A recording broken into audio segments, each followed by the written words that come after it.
Hello. Haha. Good evening. Oh, here eventually. Wowzers. So, let's get some games going on in the background. So, how's it going? Same as always. Oh, there you go. So, yes, I know, Mr. Slapnut, I need to get good. Oh. So we got, firstly we got on Discord, Dark Eye, Esquire, me, of course, South African Gunner, The Deal for Real, and VFM5. On YouTube we got Kay, hello Kay, Mr. Slapnots, Anthony Erdman, Tankers Blitzing, Mr. Big PB. It's not a French beret. That's so rude to say of you. No, it's not French. So I'm going to turn that down. I've got to turn that music down a little bit. The music's a little bit loud. Oh. Oh, what a week it's been. It's been pretty odd. It's been pretty strange, to say the least. Oh, where do we start? I'll tell you what. Well, let's start at the beginning. So, for those of you who've been living under a rock, Rolling Swarm, who is the main commentator for tournaments, basically said he doesn't want to do any more stuff for wargaming. And effectively, you know, a lot of people are thinking he's done this because of ATGMs and etc. It's actually a long list of things, and it's not just ATGMs.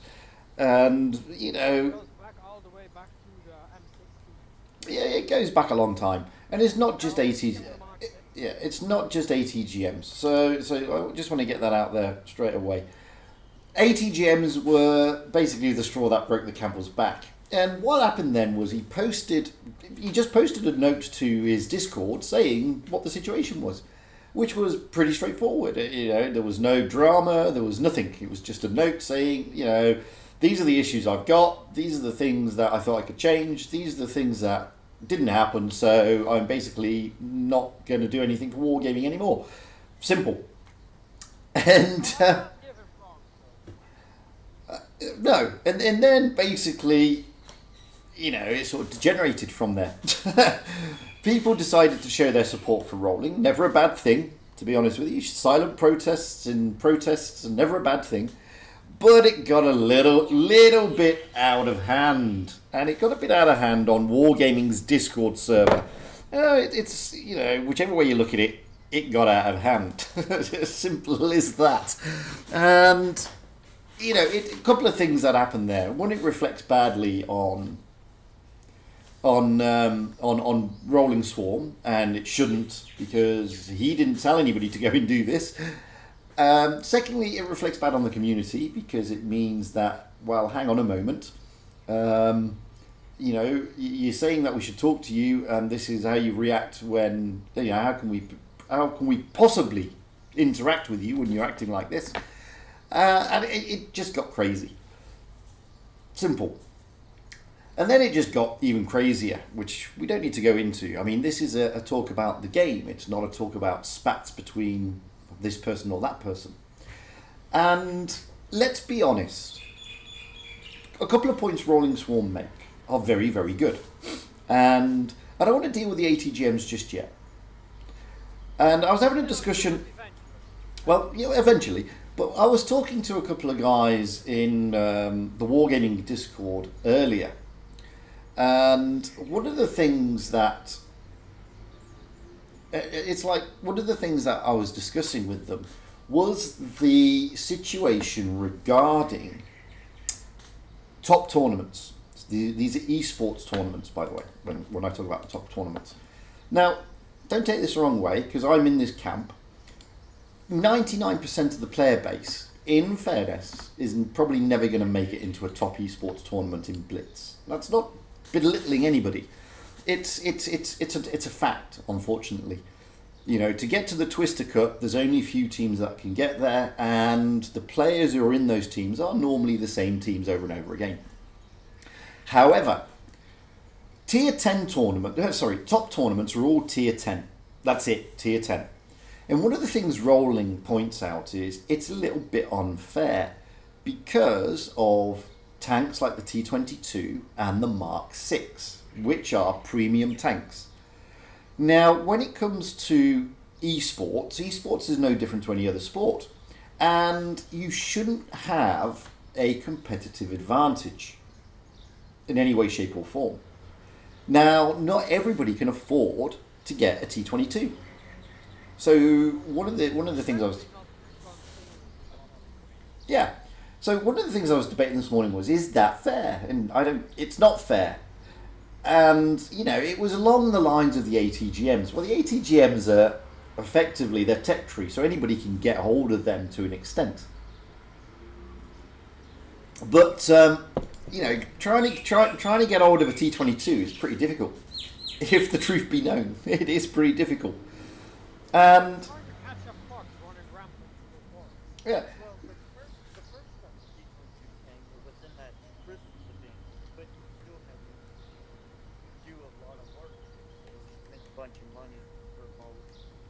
Yeah, but the thing is, I mean, in the right hands, the T22 is an incredibly good tank.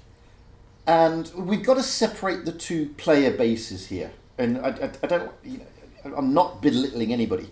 There is a professional player base, and then there's the player base. And the professional player base is different. It's completely different. The game style's different. The seriousness of it is different because they're looking they're looking to win money, guys. It's as simple as that. And it's a competitive sport, funnily enough. I mean, we may not think that, but it actually is. And when it gets to that level, it's not like the normal player base where, you know, we can handle...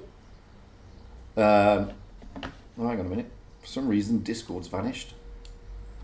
Hang on a minute, Kay. I don't know why Discord's just suddenly had a hissy fit. No,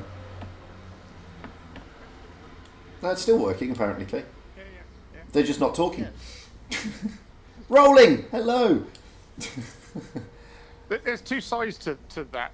They earn money from the tournament, so would they not spend the money to get the right kit? So when things like the T22 come out, would those pro players not be buying it to make sure they had the competitive advantage? I don't know. I'm not, and probably never ever shall be a pro player. So I can't answer that question. But the point that Rolling was trying to make, which is a very good point, is in esports that shouldn't be allowed, surely. And I notice Rolling is now in the chat, so I don't want to put words into his mouth, and I don't want to say something that he's not said. I'm just taking that from what he wrote, whereby, you know, these type of tanks in esports tournaments may be a little bit wrong. And I also read that in a blog by Aminet.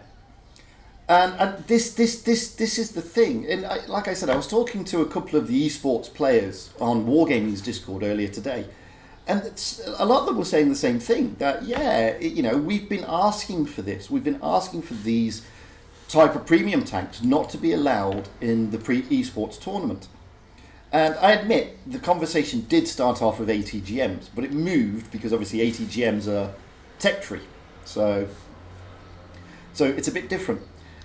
And it is a good point, and it's a good point you raised there as well, Stubbo. If they win, then yeah, okay, they can probably invest in getting the tank. But the thing is, the T22 does, and has only, and you can correct me on this because you do your economics thing, it's only ever come in crates. Yeah, indeed has, yeah. So you've still got to drop a lot of cash in real terms, maybe, to get those crates. And that can't be fair in an esports professional arena. Just the same way that in normal sports they do dope tests and all this sort of stuff. It's no different, surely. I guess it's down to the competitive environment that obviously Wargaming wants to make, and it just like the normal game. Mm-hmm. There's never been a culture from Wargaming of ever giving anyone any anticipation of a competitive environment in terms of matchmaking and stuff. I'm not going to go down that road, but they've, in the same way, they've never set out the terms by which you could play esports. In the same way as they've never set out terms in which they would manage the environment for the regular players. I think that's what's missing is Wargaming's understanding of the nature of their player base.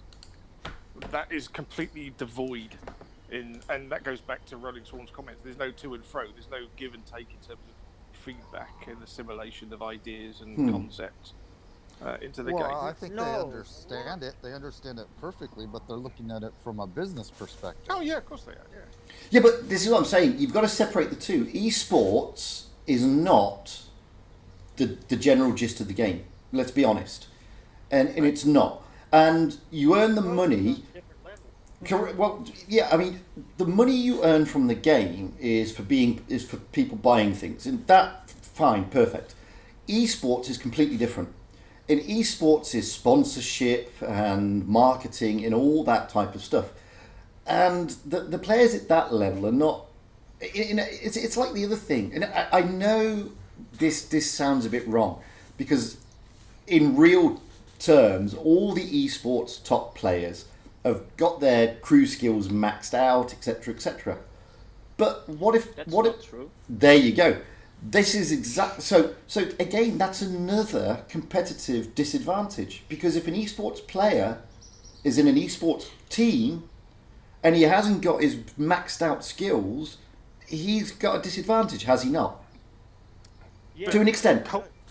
But you can grind for the crew skills. Yeah, all you just need is actual skill at the time. But culturally, for wargaming, this is exactly the same as the base game in that they are creating the marketing machine, the esports marketing machine in which to advertise the game and promote the game. But I don't believe they themselves feel any responsibility towards the nature of the contests themselves. Just that they provide the mechanisms and the mechanics to promote the game. That's their number one focus. It comes back to the commercial focus again. It's not about which teams it favours or which players it favours or not, whether it's the ones with a lot of money or not. It's the fact that they've got the base mechanics there to promote the game, and that's what esports is there for in the first place. They don't do it for the players' benefit. It's not about giving a small bunch of people a lot of money. It's about promoting the game. That's what it's there for. And I get that. I mean, I understand that. Basically, esports is there to promote the game and to market the game. But when at some point in time, it morphs. It grows legs. And, World of Tanks Blitz Esports is beginning to grow legs. It's beginning to become a lot more popular than it was when it first came out. And it's beginning to become a lot more competitive, and even the prize money is going up. So when that starts happening, surely they've got to consider, well, we need to start looking at trying to make this a level playing field for competitive side. It still promotes the game regardless, surely. I think it would only resonate with them if people started to turn their back on it. Well, no, there is that. Rollins just said something in the chat, actually. Says, why don't you provide a means for players to use such tanks in tournaments, like a rental or whatever, for only in tournament battles? Now, that would bring a level playing field, surely. Yeah, but by doing that, the players that don't have the tanks cannot practice like the guys that have the tanks all the time. Well, I mean, we've got a couple of pros here. I mean, Jory, you're in esports. What would you say?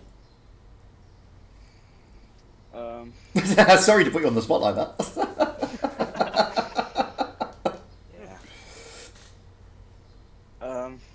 Yeah. What can I say? I mean, I get that the pro players and the really, the unicorn player. I'm looking at the pro players at the moment. We are using the 222s and the But OP tanks in tournaments because to be fair, not a lot of the player base understand how the pro teams work. Let's be honest. And you guys, I don't know this. I mean, surely you guys have you don't turn up into your tournament and somebody says, Jory, I want you to play the T62, and you say, yeah, but I'm really not that good in a T62. I'm better in a heavy. They say, I don't care. You're playing a T62.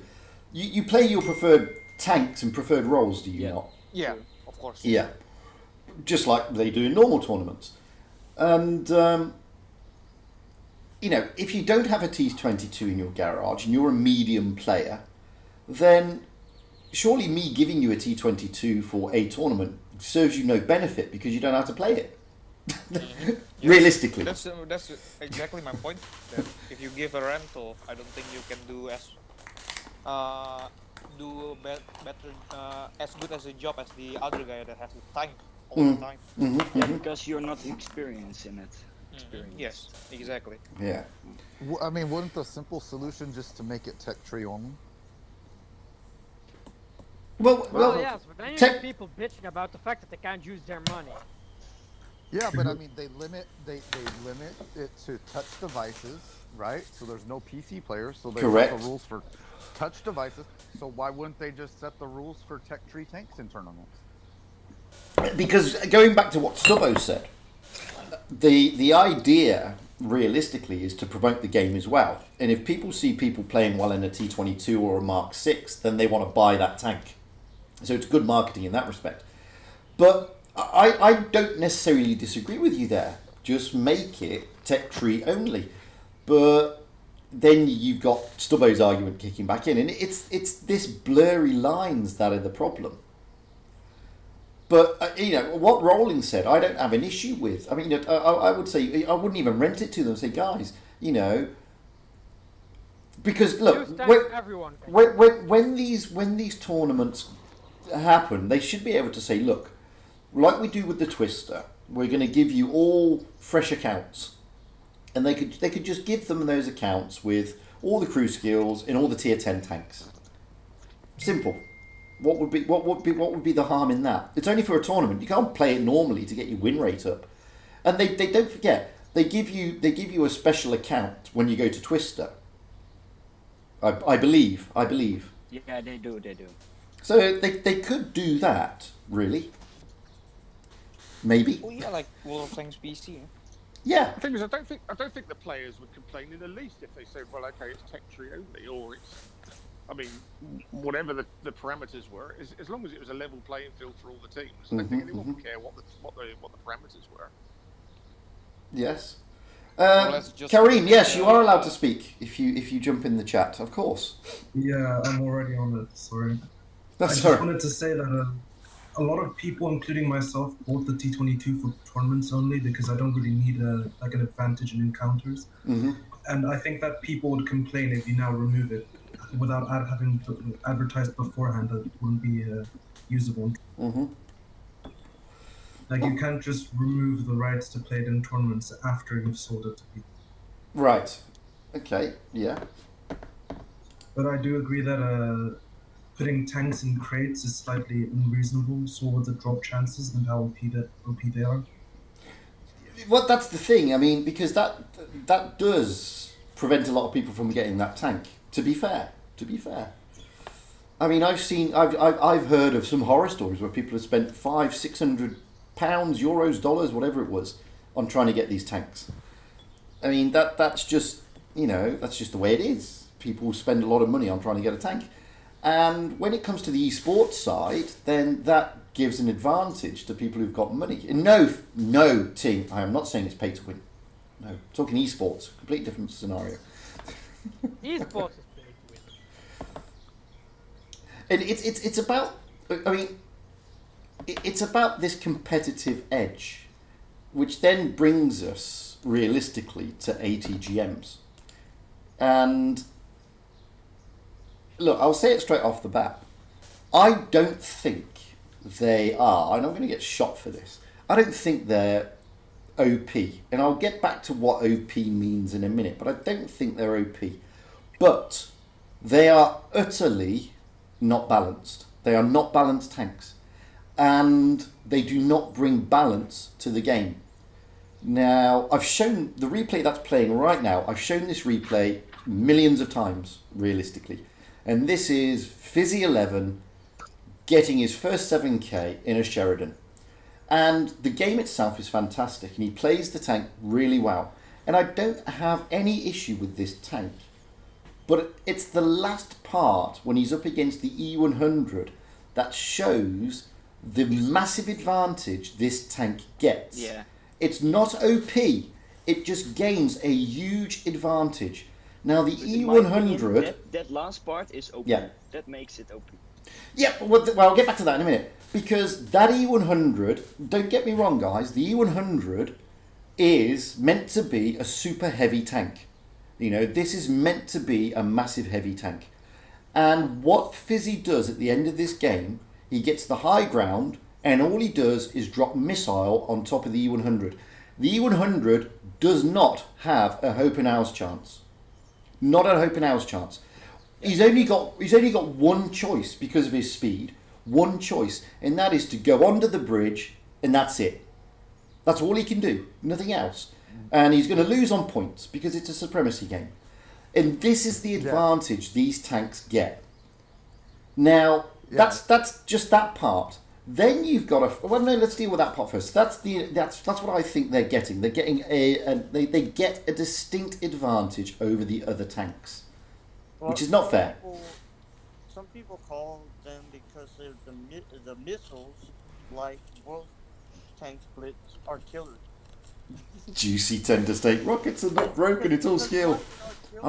Juicy, I'm so glad we're talking missiles, not rockets. The roof of a tank, and the roof of a tank is not going to have that much armor for obvious reasons. Well, no, because they're not meant to have armor on that place, because nobody's going to shoot them unless you're in a plane. But even if you're in a plane, it's most like 40mm cannon. Although I don't know why they included SPGs in World of Tanks PC, because it's like, in my opinion, a artillery unit is not a tank. Yeah, it may have track, but it's not a tank. A half track is not a tank. What about the fucking wheeled vehicles? Like, for fuck's sake, what the fuck is those things? But anyway, getting back... Artillery prevents camping. There you go. Yeah. Of course, when you're in the front line in The your... wheeled tank. They can all fly. Yes, they can, Juicy. Fuck artillery and fuck wheeled vehicles. But we're not talking World of Tanks. We're talking Blitz, and we're primarily talking about OP. Now I just want to get onto this OP thing. Now OP, everybody has a misunderstanding. A lot of the player base, look, guys, I'm talking to unicums and pro players and every mix and match of player at the moment. But a lot of the player base think that when you say OP, you mean, oh, it's invincible. You don't mean that. You mean it's broken somewhere, is what we mean. So for me, tanks are broken, but they're still not OP as such. So for example, the Keniotsu. The Keniotsu is broken beyond repair. I mean, that thing is just unbelievably broken. But it's not really OP, as in it's not invincible, and this is where people sort of mix it all up. Whereas the Smasher, again, I mean, so these tanks, yes, they have this overpower, but people think that overpowered means that they are technically invincible, when they're not. And the Sheridan is one of those. It's not OP. It is very strong, and it is very unbalanced, and it is to an extent broken because of the advantage it gets over other tanks on the battlefield. Now, OP does not have to mean invincible. It just no, but people think that. People think that. Outweigh the if the advantages outweigh the disadvantages by a huge margin, then it's OP. Absolutely. Well, I believe the letters stand for overpowered, and that's exactly what it is. It's overpowered. So. Well, Sheridan notwithstanding, because I'll be honest with you, I think that the E100 can't even rely on its huge HE roll for it. Number one. No. Number two, that thing gets so many troll bounces from any other tank on the field. It's if we're talking, the one that I think is the worst is the T92. I mean, the T92 is smaller. I mean, let's look at the facts of the T92. It is smaller than the Sheridan. It is thinner than the Sheridan. It is not as high as the Sheridan. I mean, this thing is teeny tiny. It has got light tank camo. It has got light tank mobility. It has got, on some occasions, the ability to auto bounce anything. So it has heavy tank armor. And it also then has, in a tier 9 tank, a tier 10 derp. I was just going to say, don't forget the ridiculous alpha roll for the tier. Okay, so this is basically a tier 10. It's better than the tier 10 Sheridan, the T92. Realistically, in my view. because of all tier these for tier, things. For tier. This is a tier 9 tank that does not break into a sweat in tier 10. Doesn't even break a sweat. And this goes into tier 8 battles. Now, they've just buffed the tier 10 heavies for whatever reason. The tier 8 heavies, my god, they have got 0 defense against this tank, the T92. And pound for pound, I think personally it's better than the Sheridan. You know, that's not right. That's not right. It's got even more troll armor than the Sheridan. Yes. It's lower slung, so it has a better camo rating than the Sheridan. Absolutely. Because Wargaming seems to base the camo ratings of tanks on the height of the tank, for the most part. Mm-hmm. Yeah, but So I mean, the taller the tank, the worse camo it has. And plus, you know, heavies generally have the worst camo rating because they're so big and fat and all that. One moment. Dukey H on YouTube, yeah, I totally understand that. But the thing is, I'll be honest with you, the tanks are unbalanced. And yes, in the right hands, and I mean this, in the right hands, they are devastatingly good. In the wrong hands, however, they're pretty pants. Because you can destroy them. But the T92 is a little bit different. It is a little bit different. Because it does have this auto bounce and trolley spaced armor. I mean, take a bat chat. You can take a bat chat, stick a 183 in front of it, and a 183 will say, lovely, here's my Hesh. Goodbye bat chat, one shot. Stick a 92 in front of it, and the 183 says, my Hesh ain't going to do much, because you've got spaced armor. This poses a problem. Solution to this. Yeah. Well, either the T92 has spaced armor, or it just has too much armor. It's hard to tell, but yeah, so it's pro bounces, even on the turret, and it's like, why? How did that bounce? Like, you aim at the weak spot, and it somehow bounces.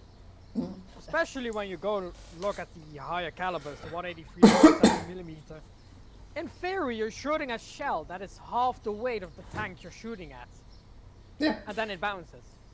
I mean, look, the Sheridan is the only tank, and you know, it's not a sim, so don't get me wrong, I'm not trying to say, oh, we've got to make it all real life. It's not a sim. But the Sheridan did have missiles in real life, but they were rubbish and they blew the tank's barrel after like 2 shots. But the other thing is they only took about 8, they could only carry about 8 of these rockets, missiles, whatever you want to call them. The T92, on the other hand, was a proper light. And what I mean by that, light tanks in real life by their very nature have a teeny tiny pew-pew gun. And the T92 in real life had a 76mm gun. And if you look at any real life light tank, none of them, not a single one of them, have a dirt gun like the T92. The biggest gun ever put on a light tank, without the Sheridan, that would be the RU-251 project, which is 105. And that tank had a limited production until you get to like the late 80s. Oh yeah, but we're not talking, the late 80s I'm not talking about. I'm talking about the time period for World of Tanks Blitz, in fairness. And the T92 was never... Actually, in my opinion, they could go, because the Cold War, from what I found, ended in 1990, 1991. So it's like, if you're going to include Cold War tanks, why not 1980s?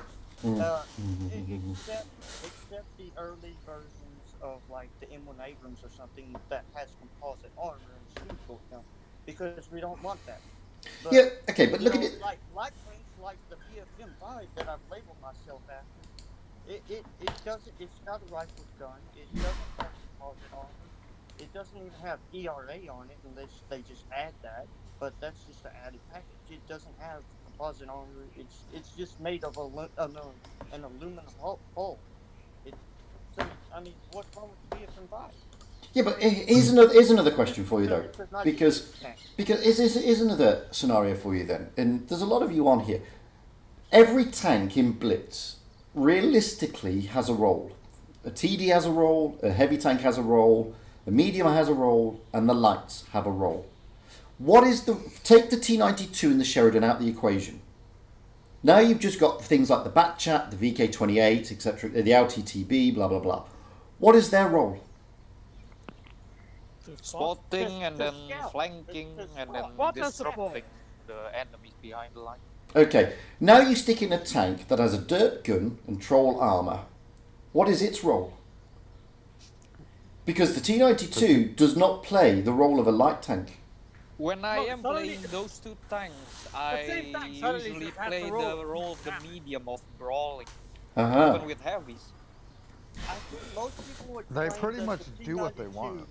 Is like a tank destroyer with a short barrel dirt gun and the mobility of a light tank. And that's why it's, and that is why it's, Tank destroyer with the mobility of a light tank. right, and that is the whole reason, and I'm not even talking about missiles here, that is the whole reason at the moment that tank is not balanced. Because it's performing a role it was never, it's not meant to perform in the game. In the game. Performing multiple roles. It can be a light, can play like a heavy, it can play like a TD. So But do Most of any the of you- time I see them play around the map. They play second line and they just drive around the map and they farm the low hit points and they just farm off of another tank in front of them and then they just drive around from the map, keep farming the enemy. Well, I stuck another video. Too versatile. Yeah, but that's the thing. It's far too versatile. Now, I stuck another video on my video yesterday from one of my clan members, Happy Tom Steam, who rolled out in his T92 on, I think it was Desert Sands. And just watch that game.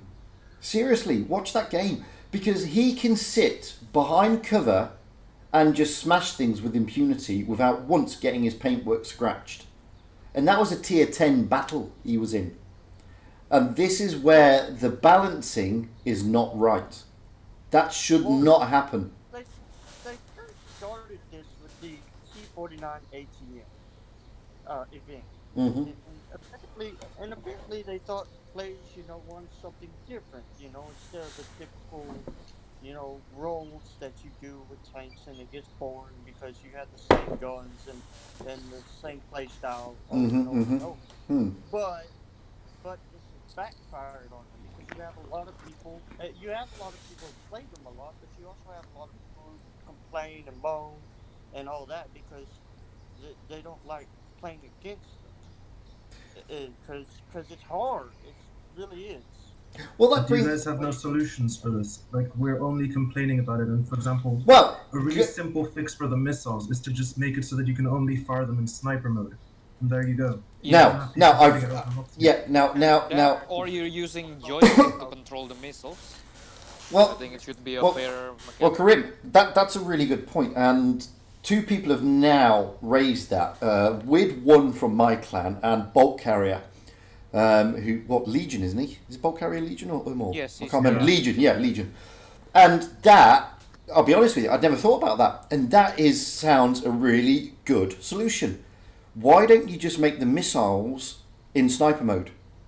That sounds a good solution. I mean, the only one I came up with was make them line of sight. Make them break cover to fire the missiles. But I like that solution, and maybe that is something that should be explored. Along with, maybe, especially with the T92, remove or nerf or do whatever you need, well, do whatever it's need to call its camo profile like they did with the 183. Well, I think that's where they got it wrong, because I think it was supposed to be line of sight, but they broke it by using the external camera view and maintaining a lock-on with an external camera view. And I think that, because you look at the model of the Sheridan and the whole laser-guided thing that they put on it, it's supposed to give you the intention and the idea that you're using the laser to guide the missile onto the target. But you're not. You're using a third-person perspective above the tank to actually guide the missile. I think it also has to do with the hitbox mechanic as well. That they have a failed hitbox mechanic. Yeah, the Sheridan is a broken hitbox. They fixed the missiles because the T92 ATM in that event, you could just aim at a tank, shoot the missile, then turn the turret, and the missile no longer follows your cursor. It just goes to the target that you already shot it at. You don't even have to control the missile. Now you have to somewhat control the missile, but it's still not fair because people can just sit behind cover and miss out. No, I get that, but I want to focus on what Kareem's brought up because it's a really good thing. I mean, we're all complaining, but no one's offering solutions, and I think that's a fair point. Have you forgotten we even had few streams all around how to fix this issue? Yeah, I know, but it's come back up again, quite rightly so. And you know, it's a good time because look. The reason we're talking about it, let's be honest, guys, the community is slightly divided over this issue, and all that's happened is that somebody who is incredibly well known and incredibly well respected has basically said what a lot of people have been saying or thinking. Okay, and there's still division in the community for whatever reason. And what we're talking about now is, yes, it's come up again, a bit more vocal this time, rightly. And Kareem's right. No good sitting here bitching and whinging about it. We all know what the issues are. How does it get resolved? What needs to happen to resolve it realistically? And I think that's probably the ideal point that we should be looking at, rather than they're shit. We all know they're crap, but we play them anyway. Well, help me understand this. What is the point? What is the point of a hitbox, anyways? Like, I don't understand why there's a hitbox in the game. Like, why is that needed? So the thing is about the Sheridan, the hole itself is covered by like a floating device. For some reason, Wargaming counts it as space armor, which I don't know. No. The Sheridan in real life had some sort of bone space armor, is what I found. It had no, it's literally a flotation device because they found the BTSV can go. But guys, you just circled back to complaining. Yeah. There you go. Let's look at solutions. Back to Fugit's question. I think well, that's what I'm saying. Maintaining line of sight, I think, is the realistic option. Yeah, and then what if they removed hitboxes? What if you took the hitbox out of the equation?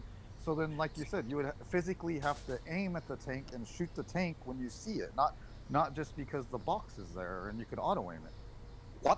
What do you mean by hitbox? You know that all tanks have hitboxes.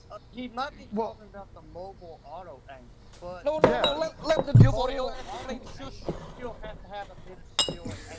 Okay, I'm going with you. The deal for real, go ahead. Lock to a target and shoot at it, but you're gonna bounce. So, aim at the weak but the auto aim isn't to blame for the fact that you bounce off of the Sheridan. It's the fact that it has the spaced armor, and in some areas it doesn't actually lead to the real hitbox. Mm-hmm. That's the issue. The auto aim has nothing to. Auto aim is actually decent. I noticed this became prevalent with the. Okay, one at a time. So the deal for real. You were saying what a hitbox in your view was. So explain that. Well, I noticed that this became prevalent with the realistic mode. And when they had the realistic mode tournaments, what happened is if a tank was spotted but unspotted, so his camo kicked in, the hitbox would still stay there, the white four-corner box, right? And what you can do is you can go ahead and you can put your aim, your excuse me, I'm forgetting the point cursor. in the reticle. Yeah, the cursor of the reticle. You can put that on to that box.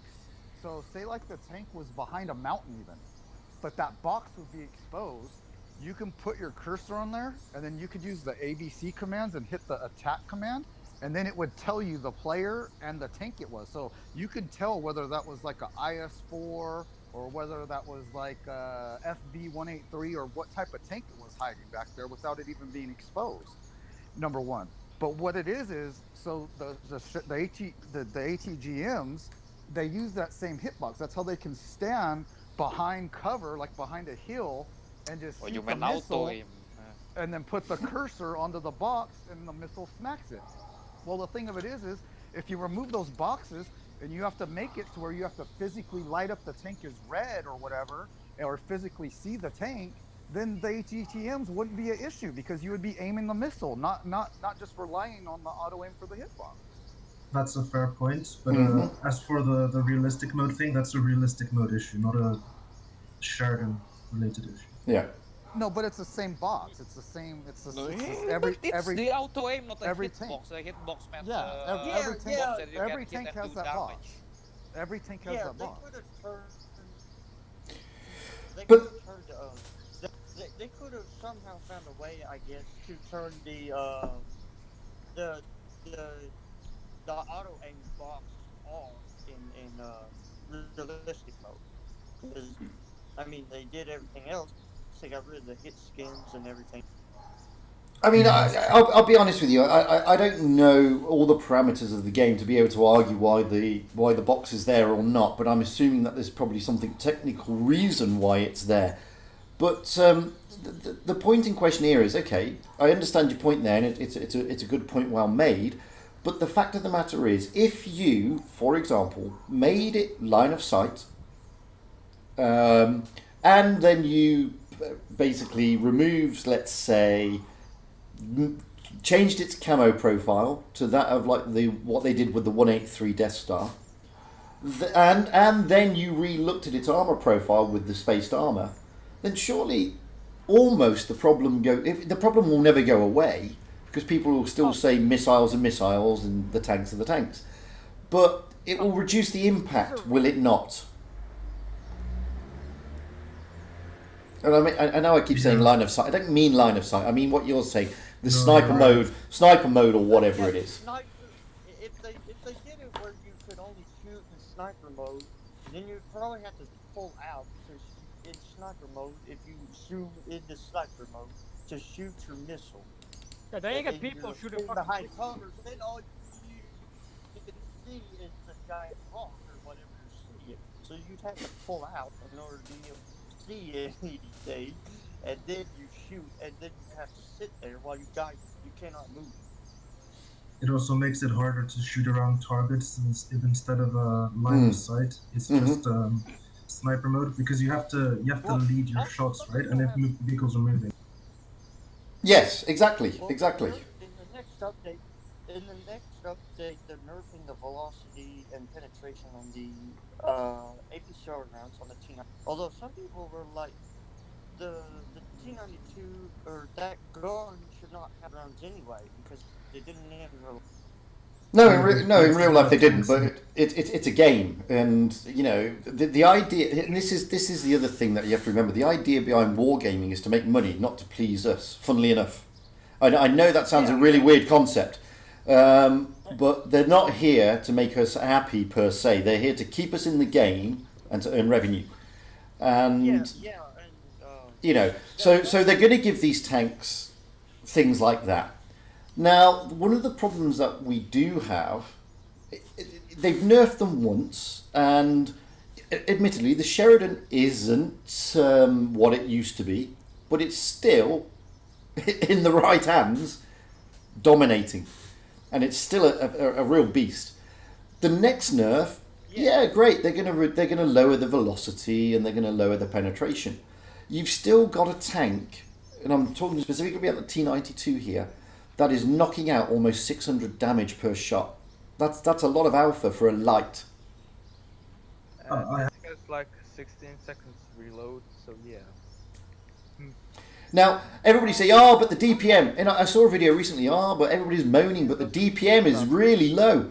Guys, DPM no longer exists. Look, DPM... Either you hit the shot or you don't. Well, DPM only works if every single shot you fire lands and does maximum damage.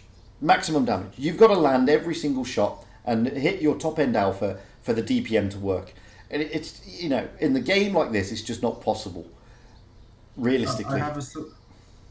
I have a solution for balancing the missile tanks, but not the missile side of the tank. So I realized that they have actually very low dispersion, similar to the KV-1S, etc. Yes. But they have derp guns and other derp guns. So the SU-152 and the T-49, they've got 0.48 dispersion, while they only have 0.4, which I find is really low, because if you fully aim your shots, it's extremely easy to land them. So if you could just increase the T-92 dispersion to 4.8 and the Sheridan to 4.5 or something. That could work as well, yes. That could work as well. I think that's pointless. Because people are just going to keep firing missiles more often. Well, no, they're not, because but guys, we just said we're going to fix the missiles by making a direct line of sight or sniper mode. Just ignore that issue. Just think about the tank without the missile now. It's still... This is a solution for that side of the tank. The missiles are just a separate thing.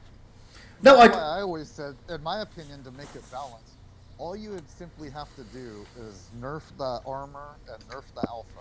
And then that tank is just another tank on the field. Yeah, but then you've got to look at it from wargaming side as well. And if it's another tank on the field, people aren't going to play it. And if people aren't going to play it, then it gets messy. I do like what Kareem's just said, though, because they did that with the 183.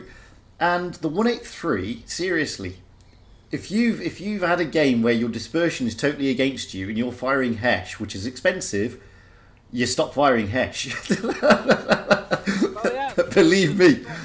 Because the dispersion on that thing is a beast. It is an absolute beast. That's something that's annoying about I looked at it. It's not. It only has heat and the HE is premium. The HE is premium. Like, so I'm like, okay, so all y'all people who are playing the T49 and shooting HE are y'all are not gonna earn it. And yes, I do. And I'm over here still trying to climb up line, so I'm like, Legion of Boom. Sorry. I'm gonna play the 90mm. I know people are gonna hate me for it, but I'm gonna play the 90mm on the T49. But I see that. Sorry. No, Kareem, you're about to say about the dispersion again, I think. Yeah, if you look at it, like what you're saying, obviously increasing the dispersion on the derp gun, it works. People no longer want to play the tank as much. You get less players in the Sheridan. They perform less well. And on top of that, if you look at Wotb PC, that's one of the reasons that the Sheridan isn't as played with the derp gun on Wotb PC, because the RNG is super troll. But I disagree. I'm going to have to disagree with that, because the people simply play the tanks because they have missiles. So, but we just offered a solution for the missiles, mate. Like we've been saying the whole time. If we introduce sniper mode, the missiles are no longer an issue, right? So we don't have to keep on dwelling on the missiles. Just focus. Okay, but you're still missing the point that those are the only two tanks in the game currently that can fire missiles. People are going to play them for that simple factor. It's not an issue if they're not performing. T49A. There's only 4 tanks in the game that have an auto reloader. 5 actually, including the FL10. No one's complaining about that. Yeah, if you make them balanced, it doesn't matter how often they're played. You're not going to have that issue anymore, because it's like facing an E100 all the time. Yeah, I see them all the time, and I just kill them. I don't care that there's an E100 on the other team.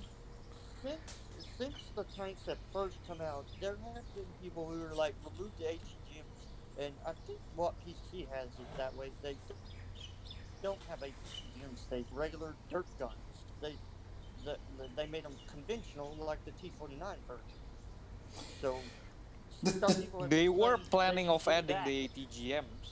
The thing is, I mean, just on what was just being discussed there.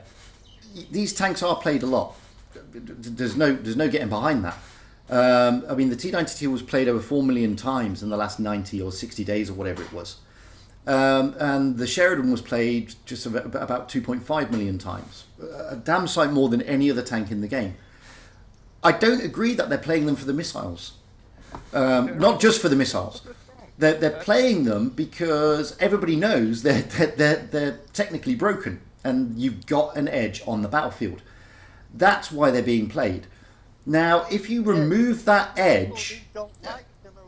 Exactly. If you remove that edge, which is what we're talking about here, make them fire in sniper mode, remove this dispersion, increase their dispersion, lower their camo profile, tinker with their spaced armor, people are still going to play them like people still play the 183.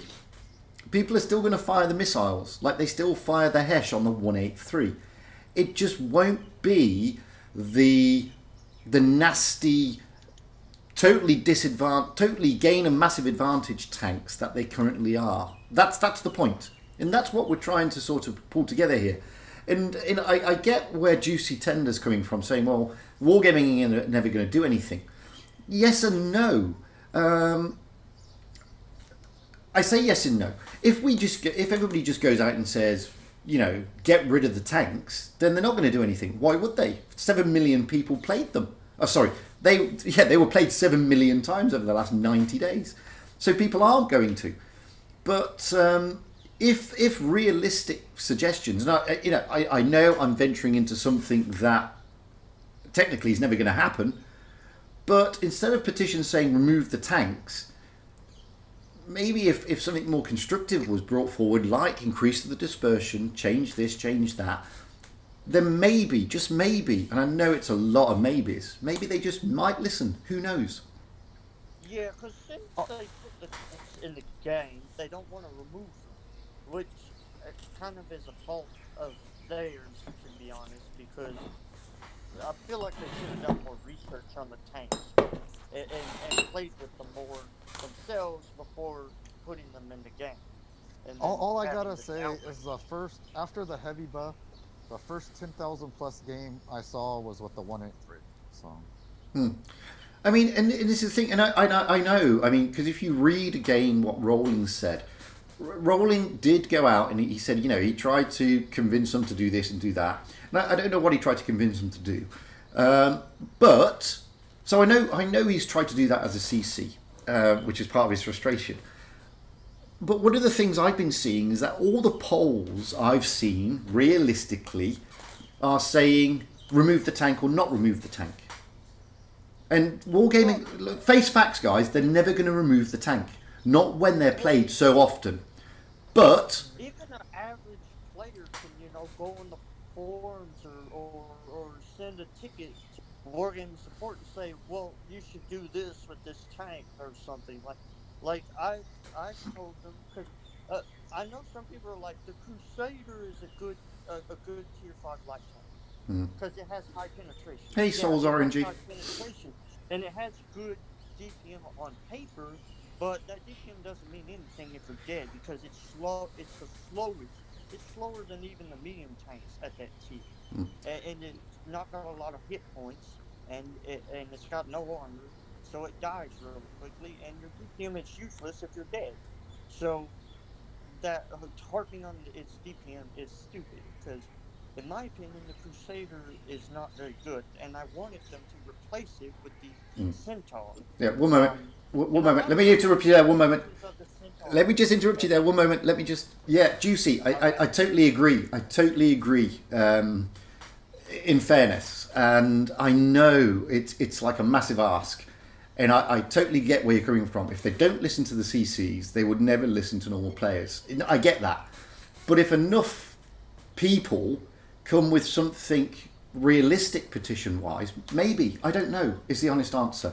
When you give them, here's my petition, 1,000 people have signed it or whatever, saying remove the tanks, they're just going to look at their stats and say, no.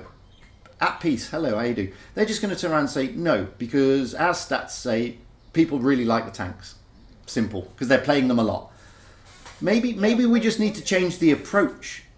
Like I said, don't get me wrong, I'm not trying to second guess what the likes of Rowling and the CCs are doing. I'm not a CC. So they've probably argued this and argued this and argued this, and it's just fallen on deaf ears. And yeah, I take it all back and I say, well, then there's nothing. But like I said, the polls I've seen are keep them or remove them. And that's, in my opinion, the wrong poll. Because they're never going to remove them. We know this.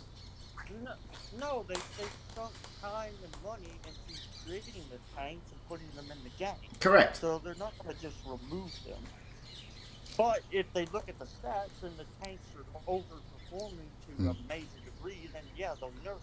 Yeah, but they're not. But their stats. Yeah, but the thing is, their stats tell them they're not overperforming, and that's the thing. But look, guys, stats. I mean, I'm a lawyer, and in the UK, a fair few years ago, they changed the way that crime was reported. They removed murder and rape from violent crime, and guess what? The stats said violent crime went down. Wow. And this is the thing: stats only show you one side of a coin. That doesn't show you. Stats will show you, they were played 7 million times, but they only got a 56% win rate, so they're obviously not OP. It doesn't tell you why they're played 7 million times. It just tells you that people are playing them, and they're playing them because everybody's saying, guys, they're broken, they're OP or whatever.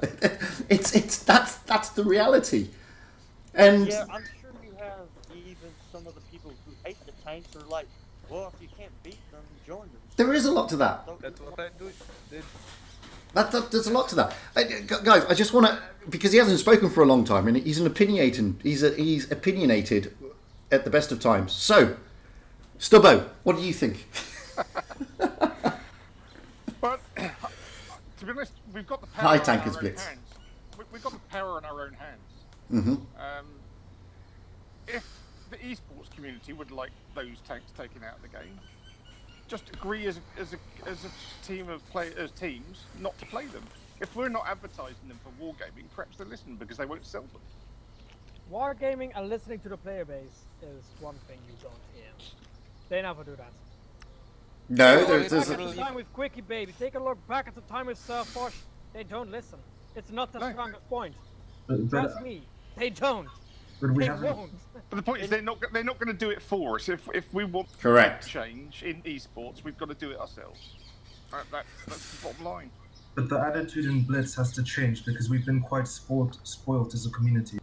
Like when people complain, well, people don't offer solutions. They only complain about things, and when things don't go their way, then they react harshly, right? Mm-hmm, So if instead of saying remove ATGMs, because wargaming is a business and we have to compromise as well, right? So we Correct. say, well, maybe nerf them this way. We don't have to have all the answers. Just offer logical solutions. Because the way that we're going is just always to the harshest possible reaction whenever something doesn't go the way that we want. Yeah, Well, yeah, yeah. I agree. That's the point, yes. Yeah, like when rolling left, and then people spanned all the Discord server top channels, the writing channels, and then I got back on there, and there was a 30-minute delay because of all that crap. Thanks, Juicy Tender Steak, for jumping in. Appreciate it, mate. They upped the delay from 15 seconds to 30 minutes. So you get to send a message every 30 minutes instead of 15 seconds because of those idiots who just spammed everything. And it's like, why? You ruined everything. Way to go, guys. But other than that, for example, still think silent the best protest in solution- a voice chat is something that I actively supported. I participated in it myself. What's I that? don't What's mind. that? Sorry. Full chat spam? Yeah, no, fuck off. No, guys. Don't get me wrong. I mean, the silent protest, if it would have remained a silent protest, would have been fine. Would have been perfectly fine. Support it. I And participate in it. And that no one has the right to tell anybody not to support another person. And you know, I fully support Rowling's view. To be honest with you, I don't support people then abusing that by sending horrible messages to wargaming staff in mods. And the reason I don't support that is because if we want to wargame, look guys, if you want as a community for wargaming to even treat you in any modicum of seriousness, you have to be mature. And that showed how immature the community can be. And wargaming will just sit there and say, well, why? You wonder why we don't speak to you. We don't speak to you because you're not mature enough to have this debate. You know, don't get me wrong. Don't forget the people you're seeing on the Discord server 9 times out of 10 at wargaming are not the decision makers. They're not the people who come up with anything. They're just employees. They're the PR division. Absolutely. They're the ones that talk, don't act. You know, and I will bet you my bottom dollar that the management team at wargaming, the actual management team, the accountant, the senior accountant, the managing director, whatever you want to call them, I bet you none of them have played the game, really. It's just the way it works. And so they're just infatuated with facts and figures and data. And Stubbo's right. The only time that you will get corporate, consumer-based companies to change is if certain things happen. Ultimatums doesn't happen. Telling them remove something that they've invested in doesn't happen. But doing certain things does make them really think. It just depends. And all I'm trying to do is explore what Kareem is saying is, guys, there's no point keep going back to wargaming or anybody at wargaming or anywhere in the community saying tanks are rubbish. Because everybody knows that what the problems are. You've got to go back and say, we need to look at resolving this maybe by doing this or doing that or doing this or doing that. And as I said, I'm not trying to. I don't know the conversations that the CCs like Rolling Swarm had with them. He's probably had these conversations and they've probably shot him down. I don't know. And I'm not going to sit here and tell you that I do know what they're saying, because I don't. But all I'm saying is... I understand eventually they literally just told Rolling Swarm that they wouldn't discuss certain topics with him anymore. But yeah, but you don't know that because you weren't there and you're not a CC. Just like just like I'm not there and I wasn't a CC, and I'm hearing it second hand, so to speak. The fact of the matter remains is this, okay? We, like it or lump it, we don't have a say as such, but we do have a say as such. We're the consumer. And if there is enough of us saying, please, Wargaming, look at doing X, then they will listen. But if if everybody's saying, remove the tank, when their stats say the tank shouldn't be removed, you're not going to get anywhere. Just my view. Why would they remove something that everybody's playing and is earning them money? They're not going to do that. Yeah, we should not complain, and that's something I've done in the past about tanks that I just couldn't do well in, and I saw flaws in the tanks, and I would complain about those flaws, but sometimes I would forget to offer the solutions to fixing it, which that's what you need to do, and but, you know, sometimes Wargaming still isn't going to listen, because it's like, well, this is what you should do to fix this tank and make it a little more balanced, so it fits the tier that it's at, instead of being weak. Well, but to be fair, the testers are meant to do that too. The reason they test the tanks is for the testers to say, this is wrong, that's wrong, blah, blah, blah.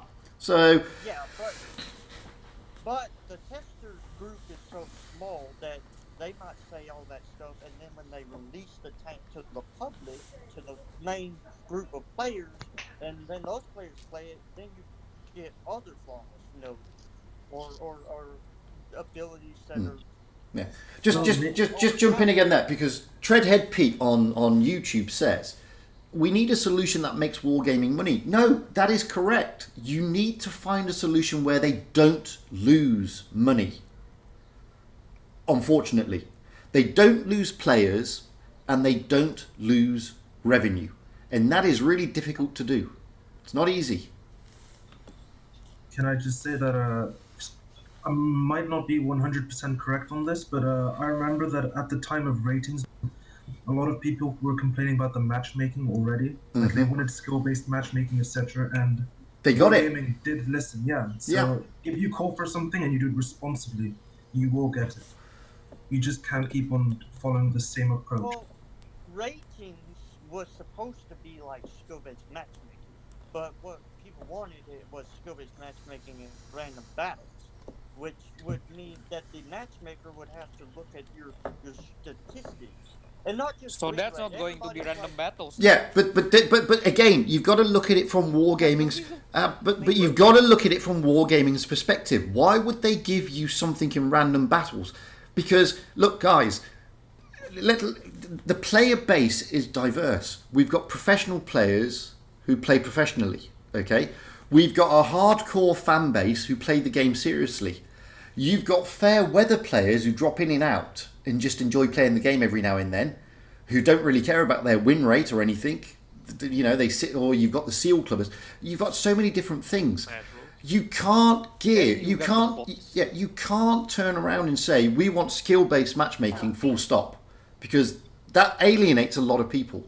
So what Wargaming did was right. They said, fine, we're going to give you ratings. That's skill-based, but we're still going to keep random, which you could be tied up with anybody, which is perfectly fine and acceptable. They listened to the community and they gave us something that, one, didn't lose them money as such, and two, kept their player base as such. Well, if there were skill-based matchmaking games out when Morgan first came up with the idea of Blitz, you know, I wonder if they didn't do research on that, because skill-based matchmaking, if it was going to be in the game, it should have been in the game from the beginning.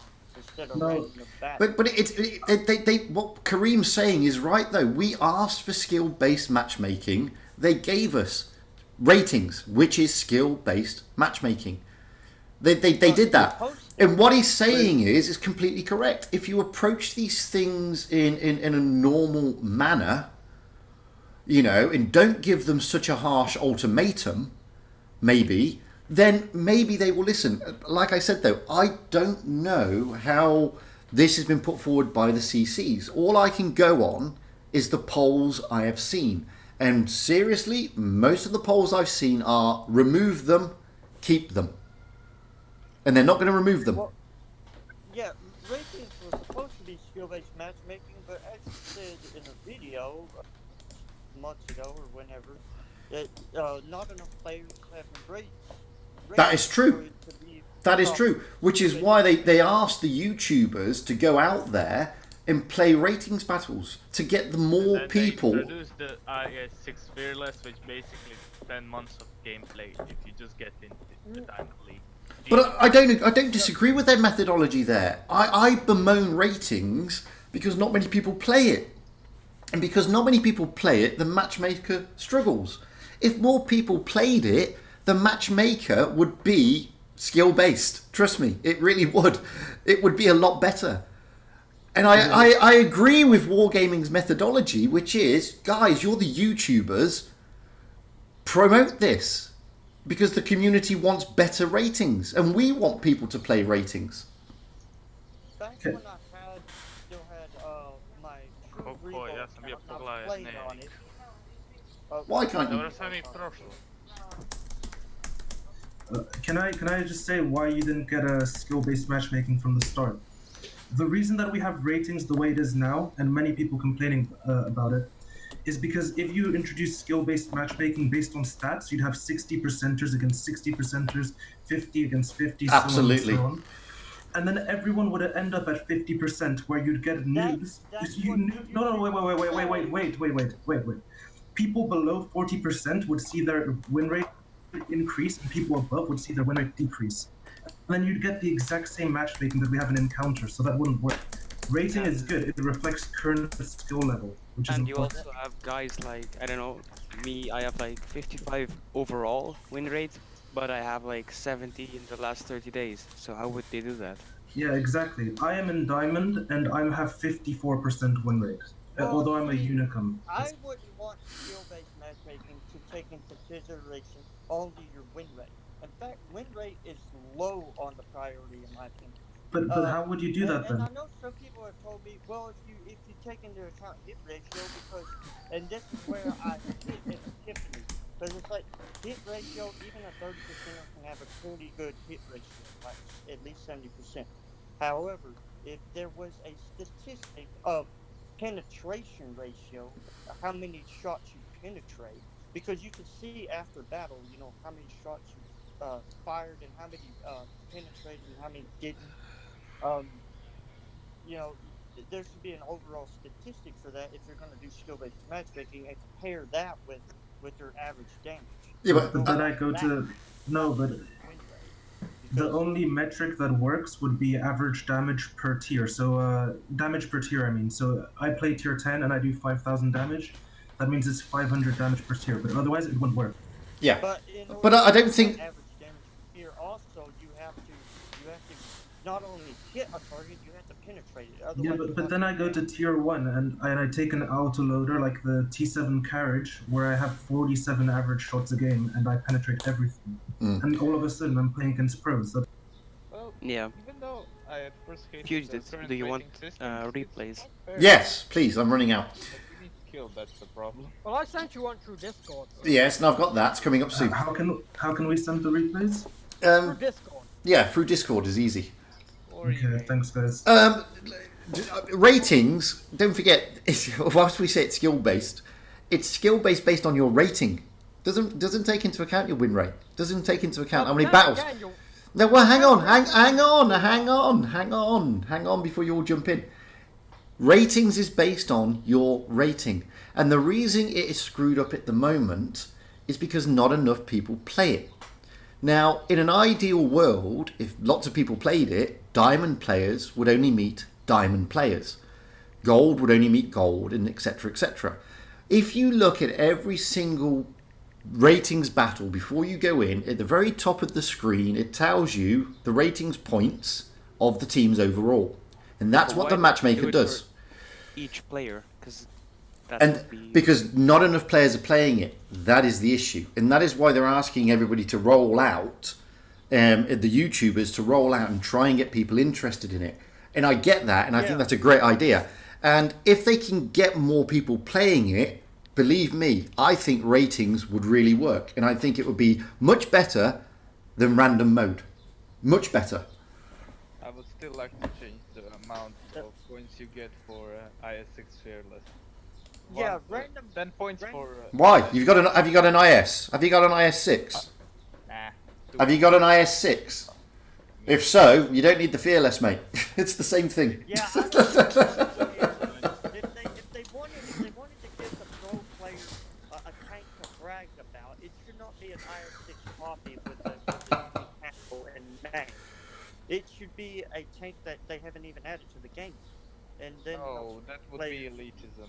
Yeah, you can't do that. I mean, what they're doing. I really don't want people bragging about a tank anyway. Oh, look at this tank I got because I tell you this: the people who've got that tank, trust me, the people who got that tank first time round don't play it as often as you think, and they certainly don't brag about it. And it was, it only went to what, 6 people, 5 people, 7 people. It was a tournament tank, wasn't it? If I remember rightly. Yes. Well, it originated as a tournament. Yeah. And those people don't brag about it, but that's not the point. I mean, I'll be honest with you. If they're offering, look, guys, again, and I know this annoys a lot of people. I'll be honest with you. 99.9% of this player base is not going to win an IS6 Fearless because it's only the top 10 who win in Diamond League. So 99.9% of us is not going to get this tank. And you know what? The players who are in the top 10, giving them boosters or credits or camos isn't enough to keep them interested in playing ratings. And I don't think they mind the camo, but the rest. No, but the rewards that ratings gives at the moment is pretty piss poor. Okay, to be honest with you. That I can agree. And you need tournament tank reward tanks as well. There you go. And this is one of the problems with ratings. One of the problems is the rewards aren't good enough. I'm glad they've said.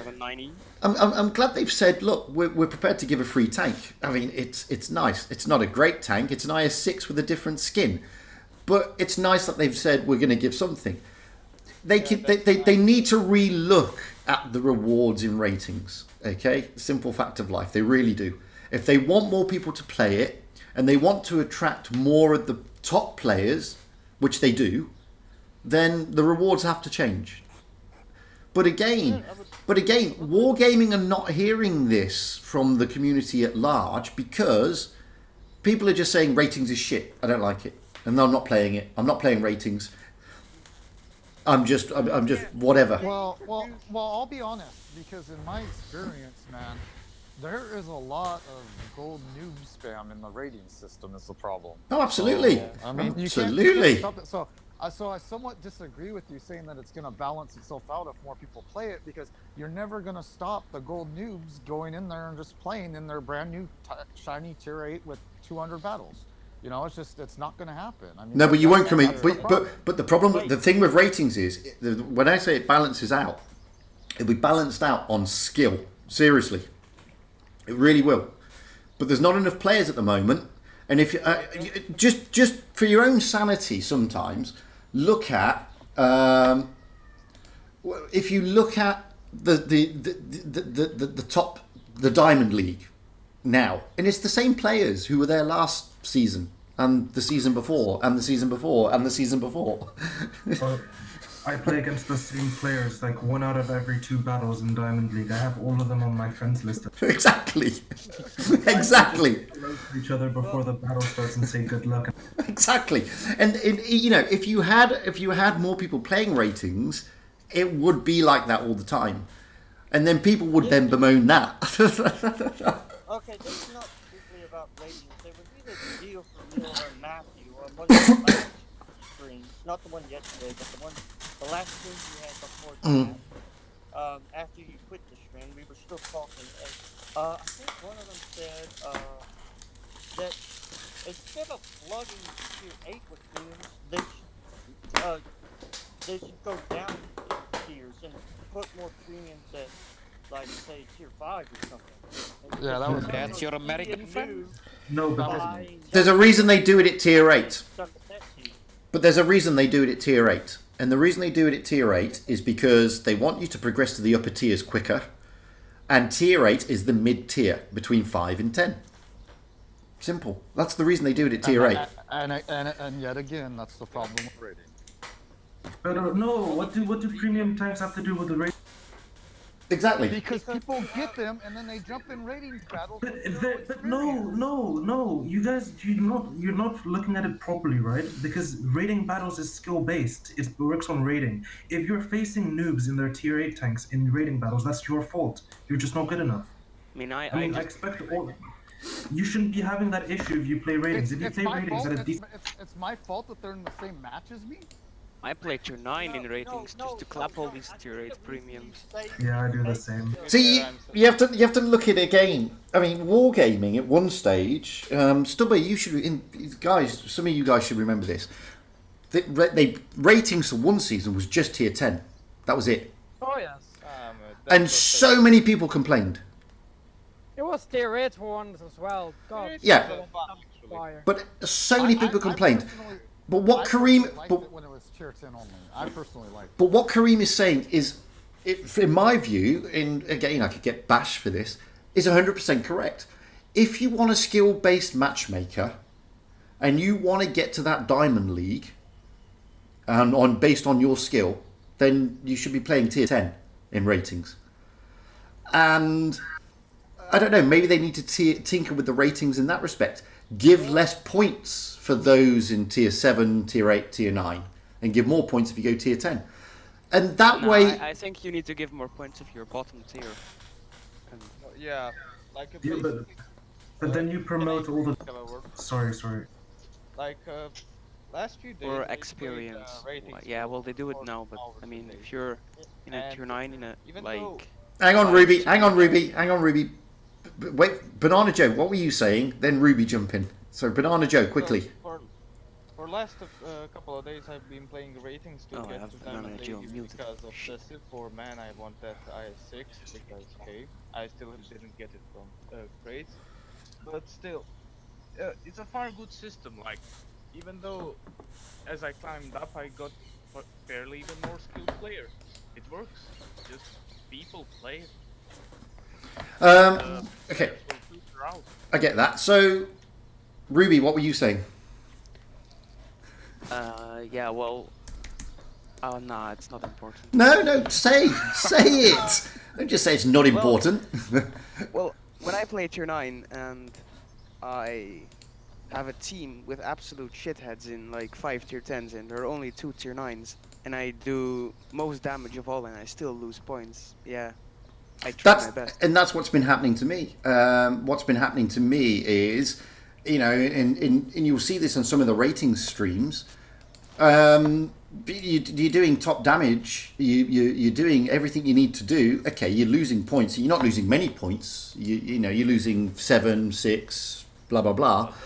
But the team around you is let you down, and I generally find that more. Because when I do my rating streams, I try to show everybody that you can go from tier 7 to tier 10. And I get that more in the lower tiers than the upper tiers, to be honest with you. Don't get me wrong, I do get completely clueless players in the upper tiers who shouldn't be there. But you're always going to get that. You're always going to get that. And, you know, the idea behind ratings is it's meant to be based on your skill at the end of the day. The gold new problem, I think, goes to... And I know you said that's your fault, whatever, a little bit ago, but the problem is you because you don't have enough play ratings, you get people who are still calibrating with people who might be in silver, gold, or whatever league So you got all these. It's no better than random battles. No, that's true. But it's like that, as I said, it's like that because look at the queue for random and look at the queue for ratings. I went on to a ratings battle the other day. There were 14 people in the queue. 14. I went on to random. There were 5,600 because it was the release of gravity mode. That's the difference. It's so fun when they release new modes. Absolutely. But even in a normal day, if I went into a ratings battle now, there'd probably be about 30 people waiting, whereas in random there'd probably be about 250. And that's the difference. And until people start playing ratings, it won't be as balanced as we expect it to be, is all I'm saying. I think the ranking system is still somewhat flawed. I mean, I'm the player of a certain skill level, whatever, but I have the same skill. And so the thing of it is how can I float from high gold to high bronze at the same skill? That ranking system makes zero sense to me. But it... Because of all this, I feel like an average player like myself, it takes you longer to climb up the ladder in the ratings system or the leagues than it does to go back down. Like you lose more points than you gain if you lose. But that mostly happens for platinum tier. Like so if you get somehow bad teams, I had like 7 battles in a row just losses. But luckily I managed to do most damage, so my loss was minimal. Yeah, but the thing is, I mean, the other day, and it was live on stream, it was stream number 3 or number 4 or whatever it was, I can't remember. And I went from 4,100 to 4,400, and in the next moment I went from 4,400 to 390 in the same stream. It happens. And the idea behind ratings is you've got to put the effort in, and you've got to put the effort in. And the more games you do, the higher you'll go. Yeah. And if you just drop in and out, then yeah, it's frustrating as hell. It really is. How can you float in 3 leagues though? How can you float back and forth between 3 leagues? Lack of players. Seriously, it's because of that. It's lack of players. Yeah, because of lack of players, even though I'm only diamond, not so much, I'm in the under top 200 people. Well, and random, but random battles and complaining about teams in it and wanting skill-based matchmaking, that's why we got rated. However, random battles over the years, as I've thought about it, random battles is great in theory, but my feeling is it's still a team-based game, and if you throw a bunch of people together, and ratings, coordinate, then you're basically doing all the work, and it's like, why should I have to do all the work when it's a team-based game? Because if I want to do all the work, I'd go play a single player. No, that's not the right way. That's not how ratings works. And this is the thing. Ratings is a lot harder than random. A lot harder. And you have to put more in to get more out. And on that point, I want to bring in I just want to bring in Stubbo because he made a reference to me the other day. He said to me, I'm at 4,400. I think I've taken the Object 252 as far as it will go in ratings. Yeah. Yeah, because I mean, even certain OP tanks reach their limits. I must admit, I found that with the 252U. It's just too slow. And the mediums took over. The mediums took over the game. Yeah. For example, until when I reached Platinum, I played all the variety of tanks, but after like a certain point, some tanks cannot be played. No. And this is what people don't. This is what people don't see in ratings. And when you get to a certain level, playing tier 9, tier 8, and tier 7 will not advance you in ratings. It won't. And this is why all the diamond players, if you notice, they're always playing tier 10. I play tier 8 instead. Yeah, but there'll be eventually you'll be put against the diamond players who are only in tier 10, and you'll then get the matchmaker saying, well, if you're going to play tier 8, then you know you're going to be matched up with people who are not in the same class or ability. You're not going to like this, but I actually went through everyone who was in the top 30 on the diamond tier and looked at all the tanks that they were playing and the stats. Mm-hmm. And guess what takes the majority of playing? T92, E3, E1, Sheridan. Yeah. The reason we wanted skill-based matchmaking and got ratings is because people were complaining about teams in random battles because you put random players together in random battles, which, you know, your team could be, your team could be like, use 50% of players, and the rest of your team could all be 30% of players for all you know, while the enemy team has. No, I understand where you're coming from, but I understand where you're coming from. But the diamond players will then turn around and say, well, the diamond players will then turn around and say, look, to get into Diamond League, you really do need to have the skill to carry. I'm sorry. Yeah, I just want to say that I made it into Diamond League the past few seasons, and I always hear people complaining about how hard it is to progress. But the moment I get out of calibration, I am top of my scoreboard with 3k damage or like 1k more than the next best person, and I make it there without any trouble until like 4500 rating. If you complain about tier 8 tanks, you complain about your teammates, etc., then you just don't belong in those high tiers. I understand that maybe you're playing with people that aren't at your exact skill level, but once you're not able to progress anymore, that's where you belong, regardless of whether you're not carrying anymore. Like at first, at the start of the game, when I was a noob, I couldn't get through platinum. But nowadays, because skill, knowledge, and all of that, even though I had some hard time climbing up, I still managed to do it. It's possible. I improved so much my first time trying to get to Diamond. I went from just a great player on Blitz to Unicum in one season after getting into Diamond. And I realized that if you don't belong in Diamond, you shouldn't complain about not getting there. Too many people who aren't good enough at the game expect to be able to climb all the way up by just playing a lot of games. That's not how it works. You have to be good enough. And also, mate, you were complaining before about ratings, and then you complained about encounter. Like, I don't know what to say anymore. Yeah, I don't know the bottom guy. I don't even know who he is. He keeps complaining. Well, I tried ratings for a little bit, and it is hard. It's like the best I could probably get is maybe gold.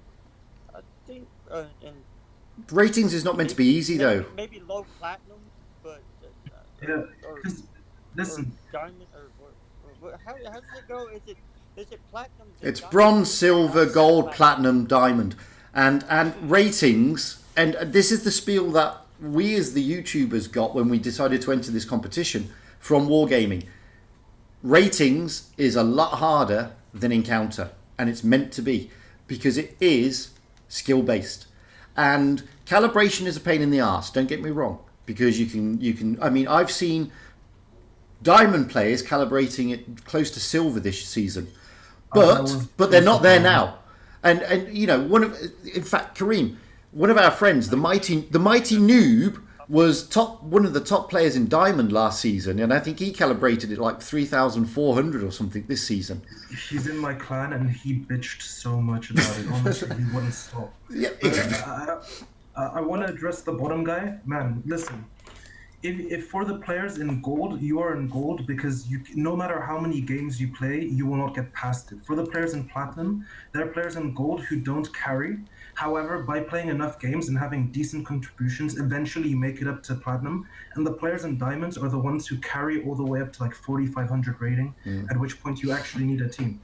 You can't keep on complaining about ratings and saying, oh, it's too hard. If it's too hard, you're at your proper skill level. Like, you have to realize that this is what skill-based matchmaking is. You win half of your games, and because of that, you don't go down. You stay in that tier. If you're complaining that it's too hard, it's because you're at that tier. That means that ratings is doing its job. Yeah, even though when I calibrated, even though I was quite angry, I was quite low. After that certain mark where basically I either had a team of noobs or super competent people.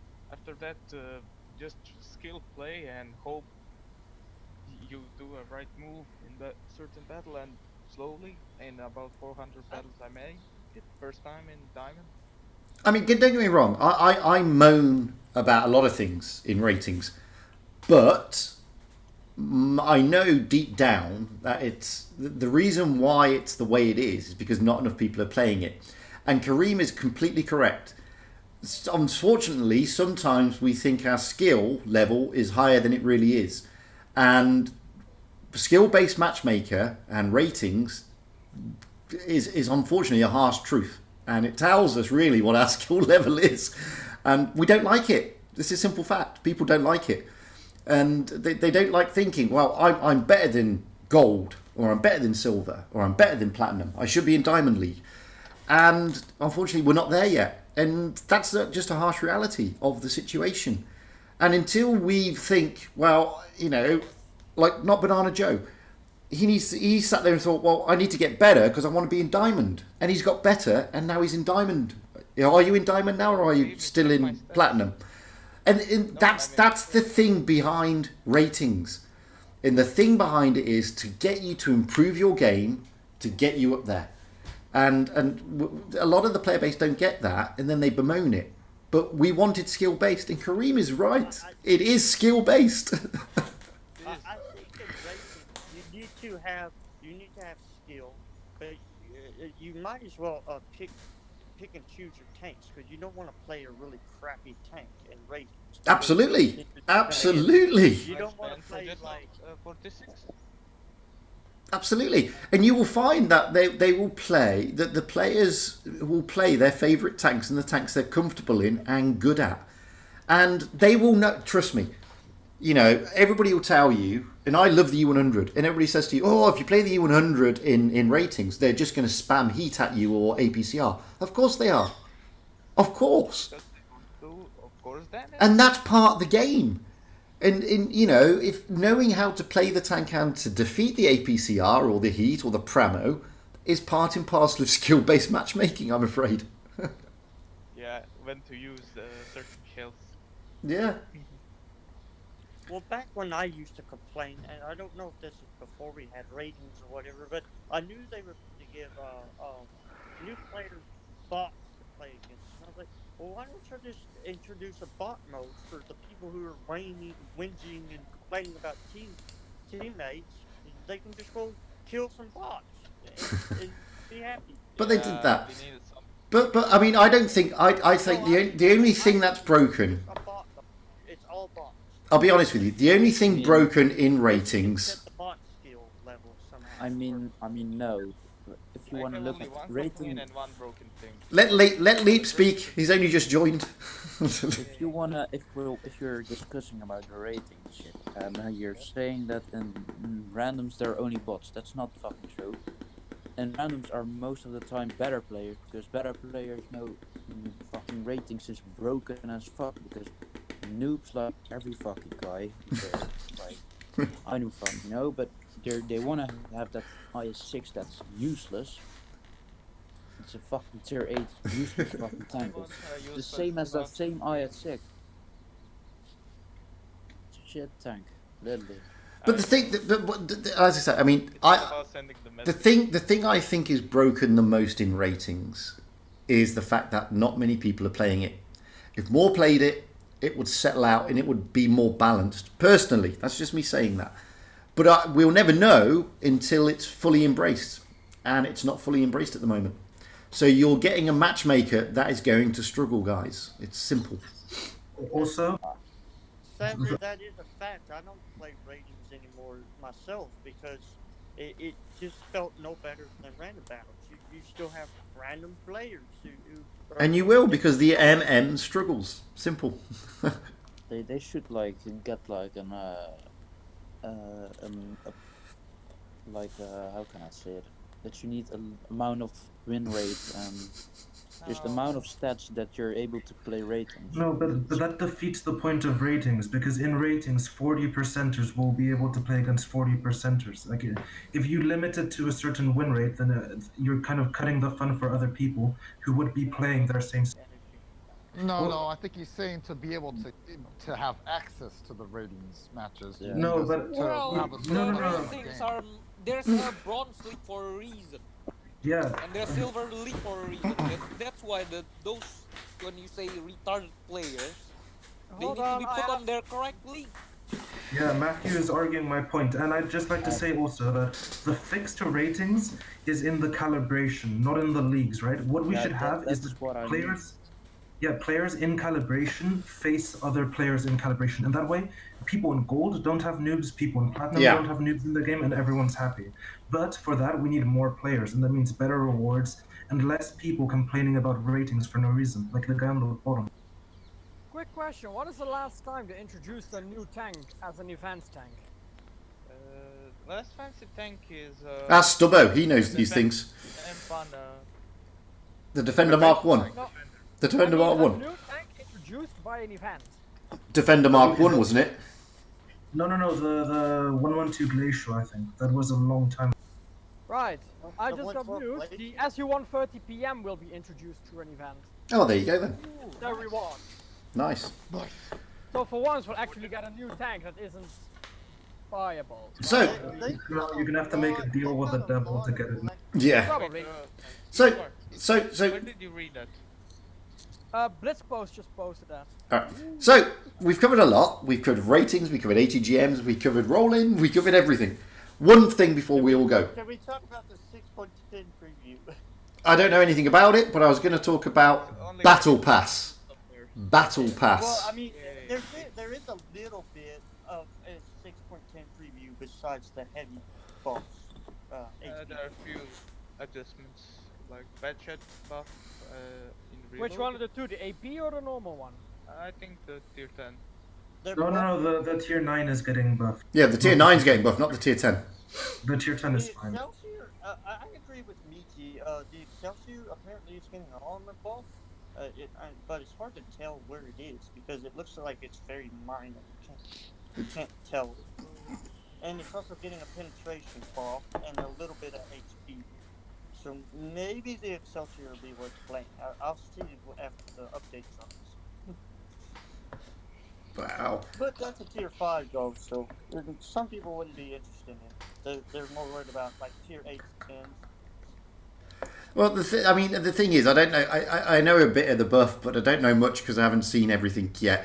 But one thing I have seen, and one thing I did want to quickly look into was the what does everybody think? I've run out of replays. What does everybody think of the Battle Pass? Too much. Give me KV1S. Oh, KV1S Premium. Yeah, there you go. There's a new premium. Being the KV1S spammer that I am, I want me a KV1S. That KV1S looks more than the regular KV1. In my opinion, I'm a free-to-play player, so the pass thing is totally irrelevant to me. Like, it's just something that they're going to add to the game that I am not even going to entertain. No, but that's good for you because you're getting stuff for playing the game. It's like free stuff, even though you might not get as much as people that pay. It's still free stuff. Yes, but you still have to play to get to a high level. No, you don't. Yeah, but no, you're not hearing what I'm saying. What I'm saying you is only pay money to get the premium side of it. Yeah. They're adding something to the game that I can care less. It's totally irrelevant. It makes no difference. But how? Did you see the rewards? Like you get credits, you get the researchable things. Like it costs less to research tanks of certain tiers. Like it's free stuff. It's like this new event. It's free stuff. I think what he's saying is more the premium side, like of buying the premium side of the pass. Yeah, the premium side gives you a lot of stuff. But yes, on the free-to-play section. But you're paying for it. It's like it's completely fair. You're paying for it. If you want extra rewards, you pay for it. And if you don't want extra rewards, well, you get free stuff anyways, just for playing the game. So I don't see why you wouldn't. Well, he didn't I guess what I'm trying to say is that for a player base like me, it's one, it's irrelevant. I don't care about it because I'm not going to entertain it. But number two is, I don't think that it's going to be very successful on their end. I don't think many people are going to indulge into the past, to be honest. Now, that's just my prediction. If there was, say, a tier 10 freaking crate tank in that battle pass, I guarantee you everybody be hopping on that. Yeah, but then it would cost 200 euros because you know wargaming. Yeah, I know, but like the fact, okay, let's look at the tank choice that they put into this thing. a Covenanter, which is one of the worst collector tanks to ever become a collector. Like the Covenanter was. But it's free gold. It's collector tank, so you just sell it. Yes, I'm just saying. But there are bigger collector tanks, such as the KB-13 or the because you know that thing sold for what, 2K gold or something like that. Again, I hate to say this, but sometimes we miss the point. And the point of Battle Pass, okay, it's not aimed at the veteran player. It's really not. It's aimed for the newer player. The new ones. And, you know, that's why... I mean, I've already seen people say, bloody hell, they're giving me the Covenanter. It's not aimed at the people who've already had the Covenanter or have still got the Covenanter. It's aimed at new players. The KV-1S. Yeah, but again, it's not aimed at the likes of the players who've been playing for a while. It's aimed at new players. And what they're saying to the new players are... And I don't necessarily agree or disagree. What they're saying is, look, if you pay a bit of money, and I've heard it's a bit of money, I don't know how much it is, then you get a lot more rewards. You get more credits, more gold, more this, more that, and the chance to get 2 tanks. They're saying to everybody else, if you don't want to pay to get all this stuff, then you will still get credits and stuff for paying for free. And you just won't get the premium stuff, as Kareem says. You won't get the tank. You won't get those camos, but you'll get other stuff. So, I don't think it's a bad thing. My only concern is, I hope it's not so successful that they bring it in fully across the board for everything. My only concern with it is the fact that they're going to eventually try and add, if it goes well, they're going to add, you know, tier 8s and, dear God, like freaking crate tanks. Yeah. But what's the issue with? Yeah, what's the issue? It's. I mean, well, because think about it this way. Say for example, COD Mobile, right? You can pay extra money up front to jump tiers. So you're gonna, if this goes well, they might add that as a possibility for this game, so that people can be like, oh, I want this tank. I'm gonna drop $50 per se to skip all these tiers. Mate, they haven't done that yet. Like, you don't have to start complaining about it. I'm not complaining about it. I'm saying that's my concern for the future if this goes well. Some people are complaining already that this battle pass thing is gonna become like pay to win or something. No, it won't. No, it won't. For a second. If the amount of 2,000 battle or less players at tier 10 because they bought a tier 10 premium. Yeah, but if you look at the rewards, that they're offering in the premium side, there is nothing in there that is going to give you an edge as a player. Nothing. Because there's KV-1S is the lowest DPM tank in tier 6. So hi Thomas. It's not going to give you an edge. It's just going to give you credits, gold, etc., etc. You won't get an edge on the battlefield. It's not pay to win. It's pay to advance. Nothing more. Nothing more. Well, I don't understand why people can't picture this. This battle pass is basically, hey, have some little stuff and this a few little tanks for this money, but you need to play game. But no, people think, oh, they're going to put in big stuff. No, it's not that. It's stuff for cheap. Then what's the point? Well, hang on a minute. I just want to address that. The problem that we as a player base, and it is a problem that we as a player base do have, to be honest with you, and Stubbo will tell you this as well. Every time an event comes, and okay, it's not an event as such, but every time an event comes, we think that we are entitled to a free tank. That's not the idea behind the event, guys. The idea is to get you a discounted tank. A discount. Yeah. Yes. And that's why everybody's always up in arms about events, saying, oh, where's my free tank? And it's the same with this. They're sat there thinking, oh, pay to win, because if you pay, you get this and that. It's not pay to win. It's just... Most events are hard enough that you can't get the tank. You're not meant to. You're not meant to get the tank. You're meant to get the tank for next to nothing. That's the idea. It's possible, but not always reachable, if that makes sense. The game title says it's free to play, not free to get all the content. Yeah, exactly. And it's always the same. Battle pass that I will say that I've heard a lot is I've had a lot of my friends tell me that, oh, Wargaming waited until the time that we're in right now in order to push this content because they know people are going to be playing the game more often. And to be honest, I don't agree with that, but I'm hearing it more and more. Funny conspiracy theories. What can you expect?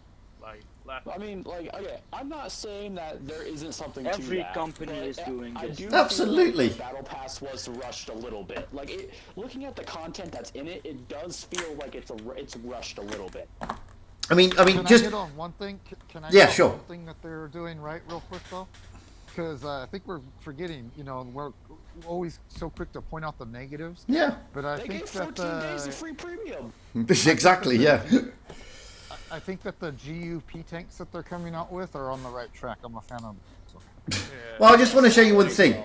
I just want to show you one thing because somebody, I don't know, remember it was said, it wouldn't be good if they put tier 8s in these battle passes. I'm just going to go through one thing. At the moment, guys, there's 2 there, 3, 4, 4. There are 4 tier 8s, 5, 6, 7, 8. 7 tier 8s, sorry, in the store at the moment. Realistic? No, there isn't. There's 5 tier 8s in the store at the moment, and a tier 9 and a shed load of tier 7s that you can buy for gold or cash. What does it matter? It doesn't make an ounce of difference if they put them in battle pass. Well, I would think that not necessarily like a new tier 8, but I mean like one that already exists that hasn't been put on for sale in a while. Yeah, but about events, we've only had 2, maybe 3 easy events where you could actually get the tank, and one of them was the first Girls in Panzer release. Yeah, but as I said, don't forget that the idea is not to give you a tank. The idea is to give you the opportunity to get a tank. I did start playing early enough to get this event, but does anybody remember how difficult the original Draken Helsing event was? If you want to know how, well, I'll tell you what. In my opinion, are If you want to know they make them too complicated. Seriously, the hardest tank to ever get in an event, and I had to work my socks off to get it, was the Panther 70. Well, it was. I picked that up out of a crate. Yep. Well, that first came out as an event tank, and it was it was absolutely really difficult to get. It's the hardest event tank that I've ever had to try and get. Well, and Stubbo will tell you that. Stubbo knows when tanks have come out, how they've come out, what they've come out as, and he'll tell you the worst, the hardest tanks to get, etc., etc. He knows all that stuff.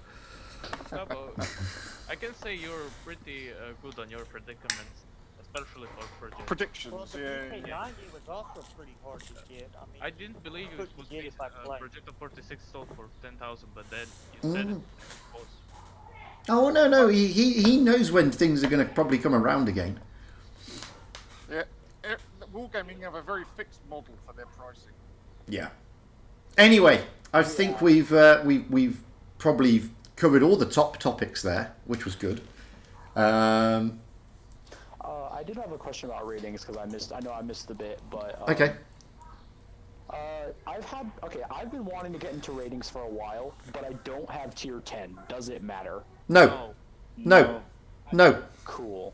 Because I've had a lot of my friends tell me, okay, you know, it's not worth going into ratings if you don't have a tier 10, and tier 8, you're not just gonna get.